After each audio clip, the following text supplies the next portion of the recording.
Please slide all the way down to the front for your entire party. If you're sitting on the right, watch your hands, arms, feet, and legs. The doors are going to close.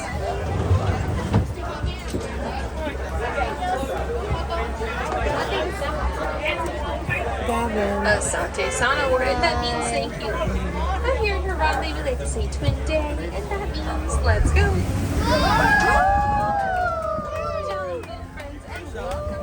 My name is Julie D, and I am going to be your safari tour guide through the Harambe Wildlife Reserve today. And while we're out there on the move, I just have to ask that you please remain fully seated at all times, keeping your hands, arms, feet, and legs inside as well. And when we get to the animals, please don't make any noises at them. We're not here to scare them, we're just here to admire their beautiful faces. Some helpful settings out there might be sports mode, action mode, live mode, if you got some cameras. It can be kind of a bumpy ride. If you need help identifying animals, there's a rider's guide right above your head. But don't forget, I'll be identifying them with you and telling you all about them. Now here is the Lilatory Forest. A lot of these guys are going to have special marks on their coats, which help them blend in or hide with their surroundings. So we're looking far and wide to try and find these guys. I do see one coming up here on the right hand side. These are going to be Raider Kudu. Now they are the largest of their species. They live about 8 years long and weigh 750 pounds. They can still jump as high as 8 feet in the air and run at 60 miles per hour. What? Yeah, my favorite fact about them is they can actually bark just like dogs. But we are passing a watering hole here, and up there on the left you might spot a black rhino. He's up there. And these guys are actually the smaller of the rhinos we have. They'll have a keen sense of hearing and smell, but they have poor eyesight. And they have no natural predators out there, but their greatest threat is a human. They're often poached for their horns, which are made of keratin, like our fingernails and hair. So there's only about 3,000 to 5,000 of them left today because of it. The reason he's all by himself though is because they're known to be very territorial. We are coming up on two more here. The bird is a saddle-billed stork. And they just can't vocalize. They'll use their long bills to rattle when they communicate. And if you happen to see the one sliding around right there, to the right of them, that's a bongo hiding in the trees. Bongos are actually nicknamed the ghost of the forest because they're rarely ever seen. And he was doing his job just now. But we are crossing over into our next area, which is the Safi River. That means now we're going to be looking underwater for anything we can find. Any kind of bumps, ovals, shadows, like in the back right corner. There's 2 Nile hippopotamus down there. We might see a few more in just a second though. Those guys will spend about 16 hours a day underwater to try and protect themselves from the heat or the sun. But when it's cool enough, they'll come out and they'll eat the grass around the banks. Whether that's at nighttime or just during chill parts of the weather.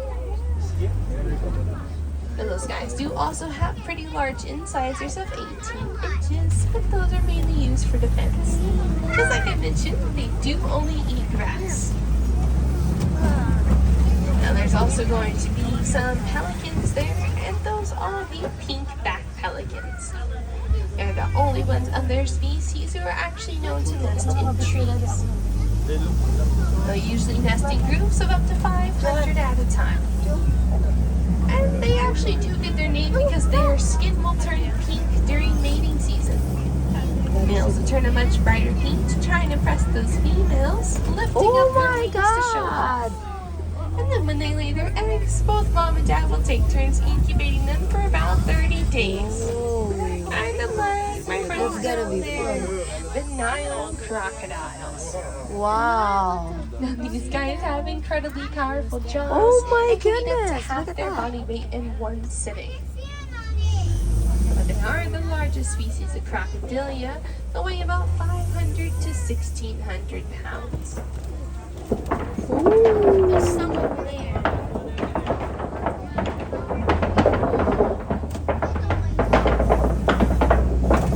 Now the way they're related to the pelicans, though, is both moms and crocodile take turns rolling their eggs in their mouths to promote hatching for their babies. And then when they're born, they can hold up to 15 babies in their mouth at a time to help protect themselves from predators.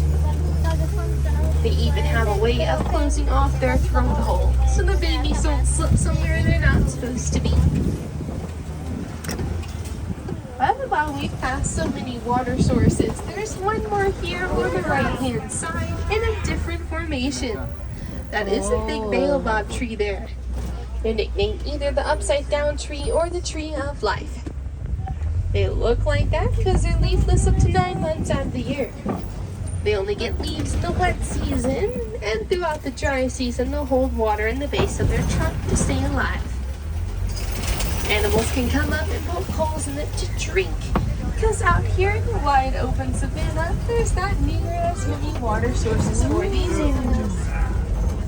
Wow. There's also not near as much vegetation, so that means they're gonna stick out like sore thumbs rather than blending in. Now. They'll just stick in large groups to try and protect each other. And that is the Maasai giraffe there, our first greeter. A group of them standing still is usually called a tower. And then when they're scared and running around, they're called a tower of terror. Now when they're just cruising like they all just were, they'll walk at a nice 10 miles per hour and speed up and run at about 30 to 35. They are actually called a journey when they're just walking like that, because they're cruising to their next destination. Now they are also the tallest land mammal, born at 6 feet tall and grow to be 16 to 20 feet tall. And that means when they're born, they fall from a great height of 6 feet to the ground. But thudding to it actually jumpstarts their heart and gets them up and moving within an hour after birth to help protect themselves from predators. And if you see there to the left in that rock there's African painted dogs. Those guys are traveling groups of 5 to 15 at a time, which means they have a high success rate of 80%. Now, my favorite one about them is while they're called dogs, they don't actually bark, but instead they chirp like birds. And those guys actually do have just unique markings to each one of them. They use them to identify each other from miles away, kind of like zebras. As we make our way over to some more animals, we're going to be passing by these big pointy structures. That's another thing that animals would use to their advantage out here. They're termite mounds made of dung, dirt, and saliva and baked in the sun. They're as hard as concrete. Small animals can use them as a lookout, and any animal can use them as a scratching post. But those guys there on the left, those are sable antelopes. Their nice arched pointy horns help them fight off lions and predators that might jump onto their backs. And they're known to never really back down. So they're actually the symbol of the Harambe Wildlife Reserve for that reason. But there also comes another one that uses their horns to their advantage. We're going to be seeing Ankole cattle here. These horns reach about 6 feet in length, and they look massive, but they're actually hollow for them. They're made of a honeycomb structure where they can circulate blood in those horns and regulate their body temperatures. At nighttime, though, those cattle can sleep in circles with their horns facing out and their babies in the middle of them to try and protect them.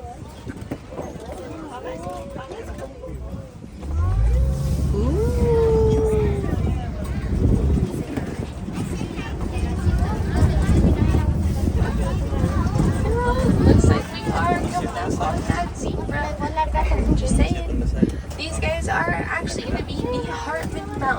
zebra specifically. The way we know is by those stripes.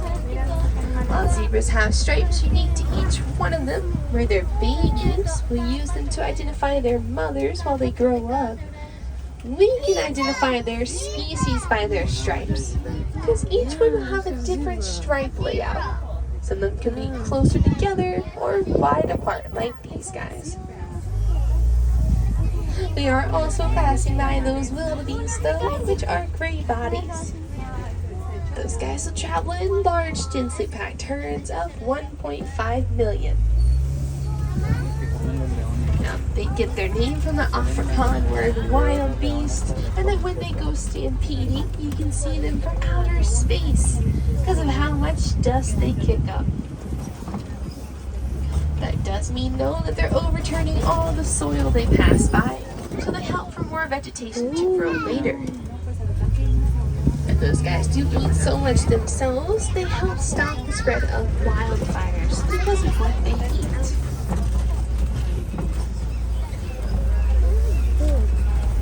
But we are coming up on this big fallen tree here, which means we're nearing a very large animal somewhere.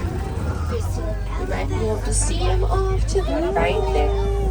It's going to be an African elephant. Try and get you a better view, though. He's kind of hiding behind that vegetation. While we're observing from afar, we can either see that mighty trunk in action, or we can see him flapping those ears around. They'll circulate blood in their ears, and by flapping them, they'll cool themselves off by 10 to 15 degrees. Now, their trunks, they can use those for all kinds of different things. But since we're talking about staying cool, let's tell you about this one.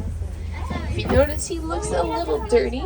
They'll often throw mud and dirt on their backs. It acts as a sunblock or an insect repellent for them because they have extremely sensitive skin. They're often just trying to protect themselves. But them having sensitive skin does also mean that they're scared of bumblebees. There was actually a time where farmers needed a way to keep elephants from trampling over their crops. So they reached out to Disney's conservation team for help. They did a lot of research, and they learned when you play the sounds of bees near elephants, they'll run away. And they'll tell each other to stay away as well. So they just put up beehives all around the farmland, and it kept both parties nice, safe, and content, and happy. It even allowed for the farmers to have not only their crops, but honey to sell as well. Now, on both sides of us here, these are red clay walls. Elephants will use these to get their nutrients from them, so there'll often be some tusk marks in them if elephants are around.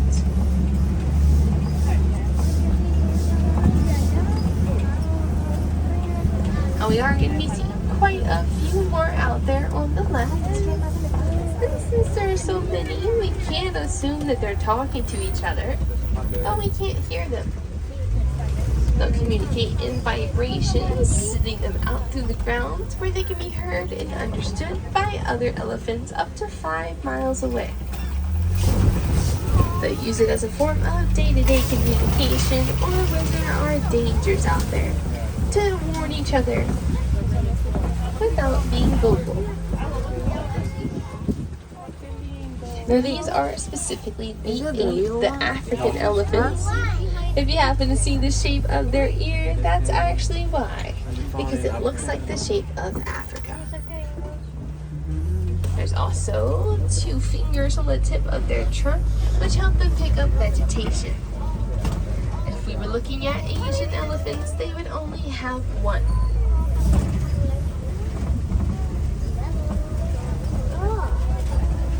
Well, these guys, they are pretty intelligent as well.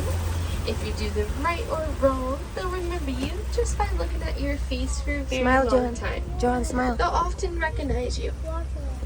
But the same way we look at kittens and puppies is the same way they look at us, because they think we're adorable.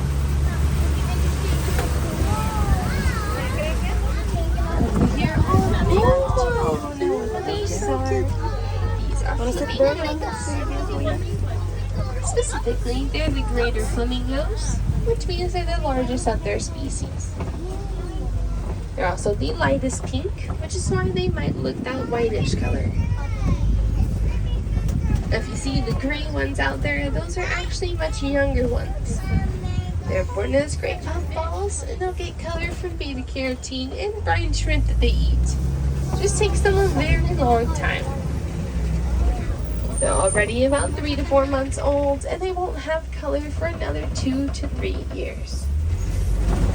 Or full development, I should say. But look out, guys, because here comes a crash. That's what a group of rhinos is called. It's a crash. Because they'll run into things with that poor eyesight. And those are actually the white rhinos. And if you happen to take a close look, you'll notice they look very similar to black rhinos. It's because when they were trying to name them, they were trying to say they had wide, flat mouths. But the way they pronounced the word wide sounded like the word white. So now they're the white rhino instead. Just know their distinguishing feature is that wide. But those guys up there on the left, they can run at a nice 60 to 80 miles per hour. There are 2 cheetahs. They can even use their spots to blend in with their surroundings, so sometimes they're a little hard to find. Now, when they are zipping and zooming around, they'll often use their tail to direct themselves while they run, like a boat does with a propeller. Now, a cute one is they are one of the only big cats who can actually purr like house cats, and sometimes they can even meow as well.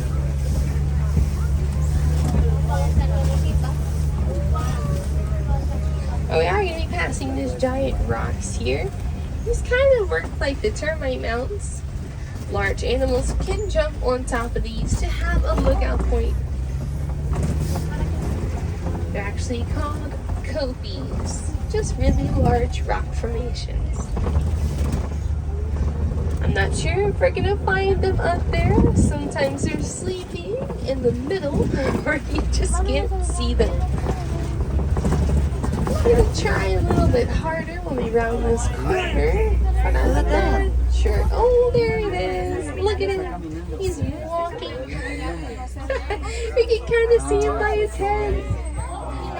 Like I said, they're like right out of view. At least for me, they are. You might be able to see them a little better though. I'll tell you a fun one. In Lion in Swahili translates to the word Simba, which is how they got the name for the Lion King. And a group of lions is usually called a pride, which is how they got the name for Pride Rock.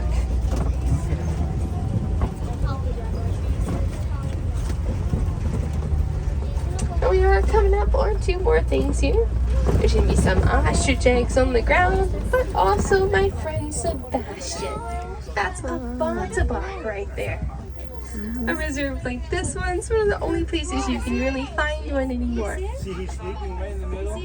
I love to point him out because he's actually the oldest one known in the country right now. He's about 15 to 16 years old.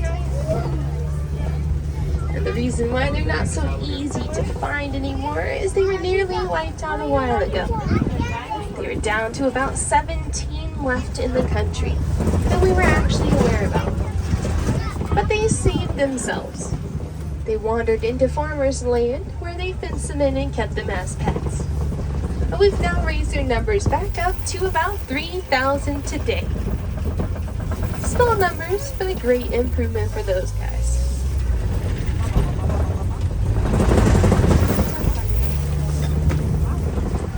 Now we are nearing our final stop, which is going to be our warden's outpost. You might even see that they keep an animal for themselves. It's Nigerian dwarf guys. These guys, they're known to be super playful and sociable, so people will often keep them as pets. But they do also have their valuable resources like milk and then goat cheese.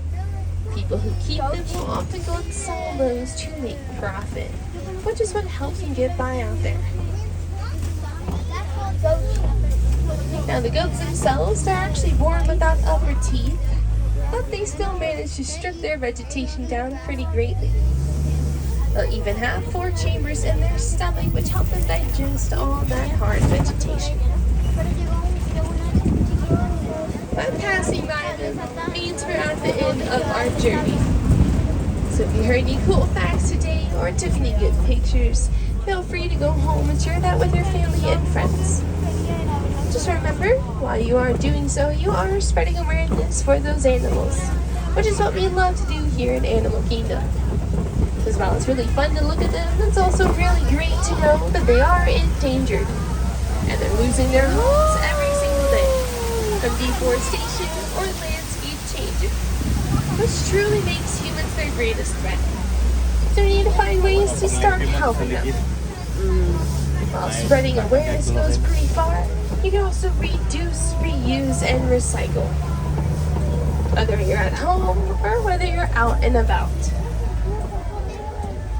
Now you can even take time and donate to research groups or conservation funds if you so choose. And if that interests you, you can actually do that here in Animal Kingdom. Any merchandise register will allow you to do so. And if you guys just get curious today and you'd like to see how we take care of our animals, there's going to be Rafiki's Planet Watch. It's a short train ride to a conservation station where you can learn all about them, from nutrition to vet practices and everything in between. Sometimes you can even catch a vet practice happening in action, and you get to watch it from a window, which is pretty cool. And you can even just learn, of course,